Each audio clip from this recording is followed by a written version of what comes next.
বিস্ফোরণে উড়িয়ে দেওয়া হবে রাজভবন জাদুঘর, হুমকি ইমেল পাঠালো জঙ্গি সংগঠন।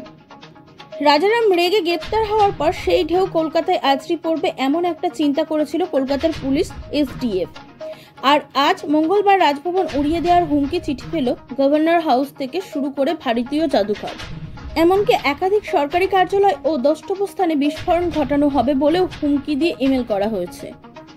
হুমকি ইমেল কোথায় এলো, কে পাঠালো, এইসব প্রশ্নের উত্তর খুঁজতে তদন্ত শুরু করলো লালবাজার। এই সব জায়গায় বিস্ফোরণ ঘটানো হবে বলে হুমকি ইমেল উল্লেখ করা হয়েছে। তবে এই ঘটনার সঙ্গে রাজারাম রেগে গ্রেপ্তার হওয়ার কোনো যোগসূত্র আছে কিনা সেটা খতিয়ে দেখছেন পুলিশ। এদিকে আজ মঙ্গলবার দুপুরে প্রায় একই সময়ে রাজভবন, কলকাতা জাদুঘর এবং নানা সরকারি দপ্তরে এই হুমকি ইমেল আসে। এই ইমেলে দাবি করা হয়েছে রাজভবন জাদুঘর প্রচুর পরিমাণে বিস্ফোরক লুকিয়ে রাখা হয়েছে, যে কোনো মুহূর্তেই বিস্ফোরণ ঘটিয়ে বিপুল পরিমাণে মানুষের প্রাণহানি করা হবে।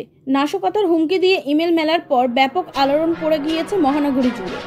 রাজভবন, ভারতীয় জাদুঘর এবং আরও কয়েকটি সরকারি অফিসে বোমা রাখার দাবি করা হয় ওই ইমেলে।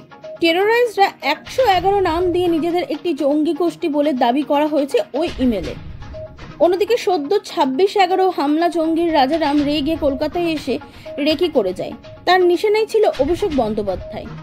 রাজভবন, ভারতীয় জাদুঘর পুলিশ কুকুর দিয়ে তল্লাশি শুরু করা হয়, নিরাপত্তা বাড়ানো হয়েছে।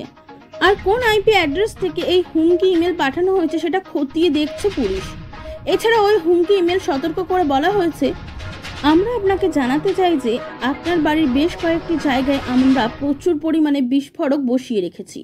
বিস্ফোরণে যাতে বহু মানুষের মৃত্যু হয় আমরা সেটা নিশ্চিত করব।